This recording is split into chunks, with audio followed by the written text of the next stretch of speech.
1 Pierre, chapitre 4. Ainsi donc, Christ ayant souffert dans la chair, vous aussi armez-vous de la même pensée. Car celui qui a souffert dans la chair en a fini avec le péché, afin de vivre, non plus selon les convoitises des hommes, mais selon la volonté de Dieu, pendant le temps qu'il lui reste à vivre dans la chair. C'est assez, en effet, d'avoir dans le temps passé accompli la volonté des païens, en marchant dans la dissolution, les convoitises, l'ivrognerie, les excès du manger et du boire, et les idolâtries criminelles. Aussi, trouve-t-il étrange que vous ne vous précipitiez pas avec eux dans le même débordement de débauche, et ils vous calomnient. Ils rendront compte à celui qui est prêt à juger les vivants et les morts. Car l'évangile a été aussi annoncé aux morts, afin que, après avoir été jugés comme les hommes quant à la chair, ils vivent selon Dieu quant à l'esprit.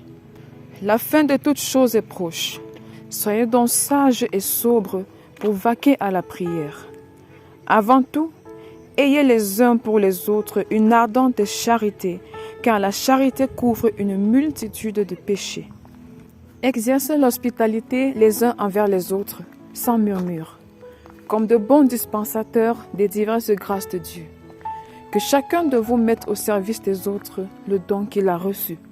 Si quelqu'un parle, que ce soit comme annonçant les oracles de Dieu.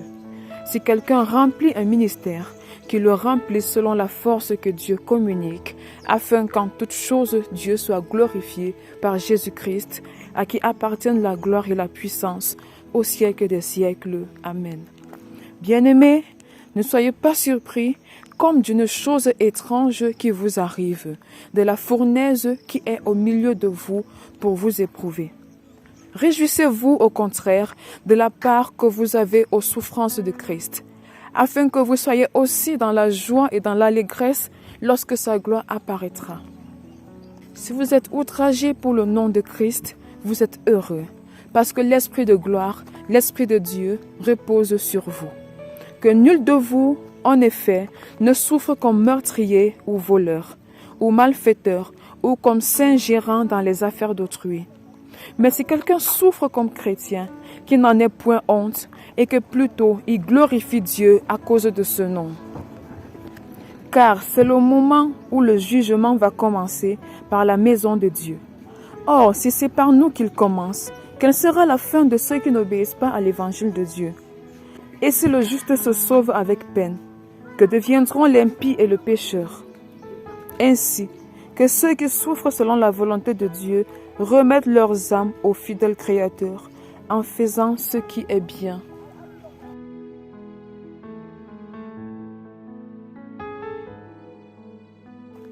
« 1 Pierre, chapitre 5.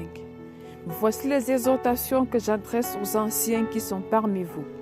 Moi, ancien comme eux, témoin des souffrances de Christ et participant à la gloire qui doit être manifestée.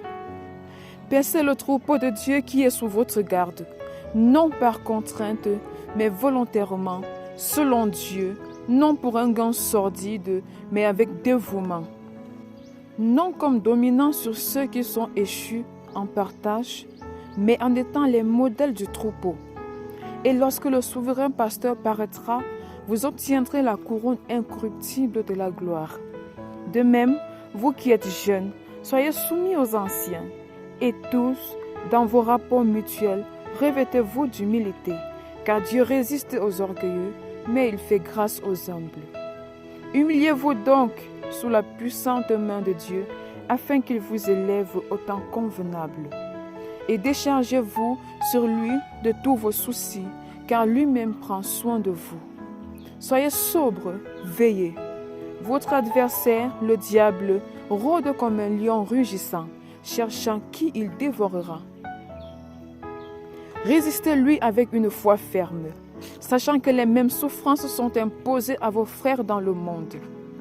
Le Dieu de toute grâce, qui vous a appelés en Jésus-Christ à sa gloire éternelle, après que vous aurez souffert un peu de temps, vous perfectionnera lui-même, vous affermira, vous fortifiera, vous rendra inébranlable. À lui soit la puissance au siècle des siècles. Amen.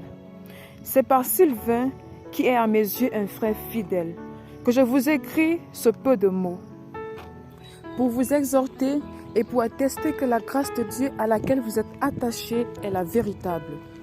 L'Église des élus qui est à Babylone vous salue, ainsi que Marc, mon fils. Saluez-vous les uns les autres par un baiser d'affection. Que la paix soit avec vous tous qui êtes en Christ.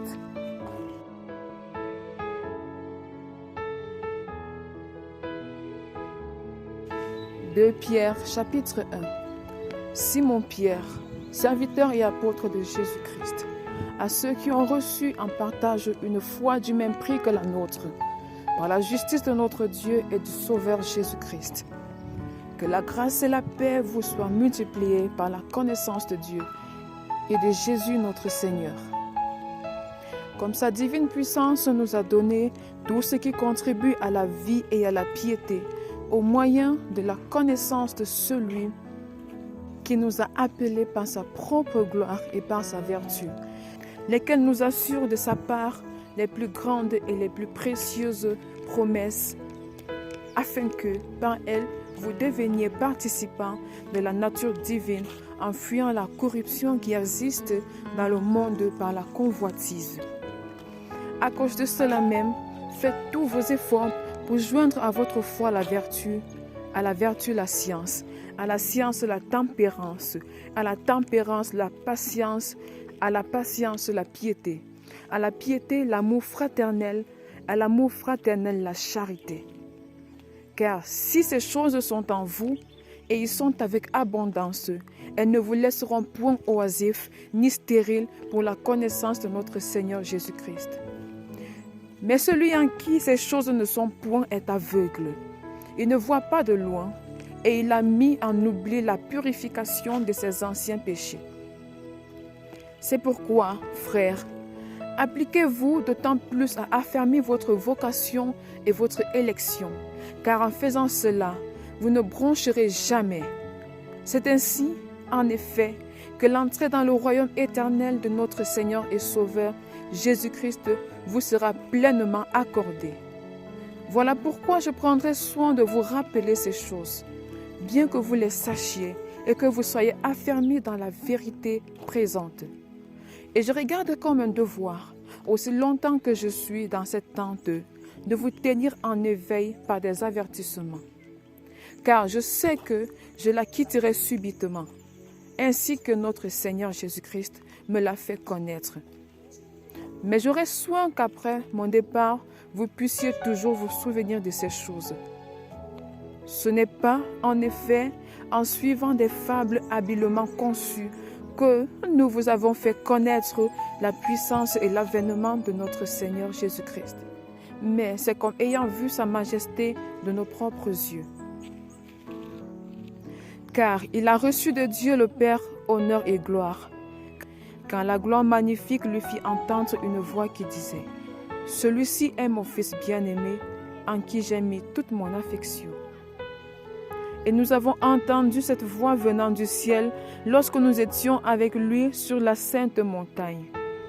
Et nous tenons pour d'autant plus certaine la parole prophétique, à laquelle vous faites bien de prêter attention, comme à une lampe qui brille dans un lieu obscur, jusqu'à ce que le jour vienne apparaître et que l'étoile du matin se lève dans vos cœurs. Sachant tout d'abord, vous-même, qu'aucune prophétie de l'Écriture ne peut être un objet d'interprétation particulière. Car ce n'est pas par une volonté d'homme qu'une prophétie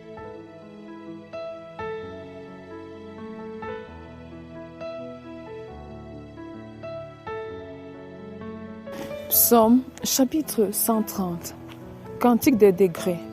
Du fond de l'abîme je t'invoque, ô Éternel. Seigneur, écoute ma voix, que tes oreilles soient attentives à la voix de mes supplications. Si tu gardais le souvenir des iniquités, Éternel, Seigneur, qui pourrait subsister, mais le pardon se trouve auprès de toi, afin qu'on te craigne. J'espère en l'Éternel, mon âme espère, et j'attends sa promesse. Mon âme compte sur le Seigneur, plus que les gardes plus que les gardes ne comptent sur le matin, que les gardes ne comptent sur le matin. Israël, mets ton espoir en l'Éternel, car la miséricorde est auprès de l'Éternel, et la rédemption est auprès de lui en abondance. C'est lui qui rachètera Israël de toutes ses iniquités. Amen.